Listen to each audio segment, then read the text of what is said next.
Hey everyone, I'm Callie. Welcome to You So Can. All right, let's talk about them humps. Them lovely sewing humps. I know, I'm a bad goofy ball.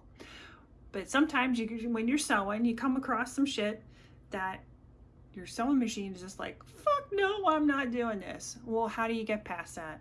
With a hump jumper. Let's go to the machine. Hey everybody. So we're here at the machine. We're sewing along and we come to this part where bitch ain't moving.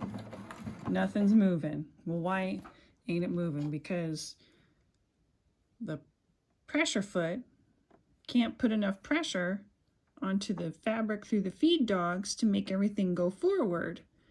So it's stuck like a motherfucker. So what we do is we need to lift its ass. So it's always good to do it with the needle down, so that way shit ain't moving, okay? And then we lift up that butt so that even pressure can be put on this fabric, and so things can get moving forward. So here we go. We got our ass lifted. Here we go. And look at it. It's moving, bitches. It's moving. All right. Sweet.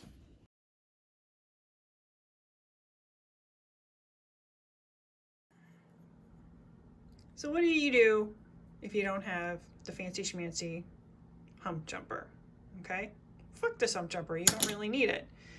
If you've got sticky notes, if you've got like a clear plastic ruler, I mean, I know you've got to have your needle package hanging around. If you got a point turner, you got a felt pad for your spool, if you got a little container for the blades for your rotary cutter, anything that can lift up that butt or even the front, because sometimes you got humps coming from the front and you're going downhill.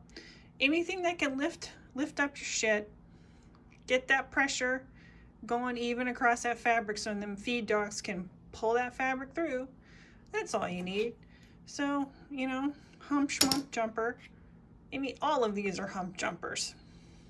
Well, that's all I've got for hump jumping.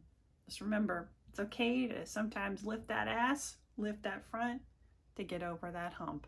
It's okay to ask for help. Be excellent to each other, everybody. Bye-bye. All right.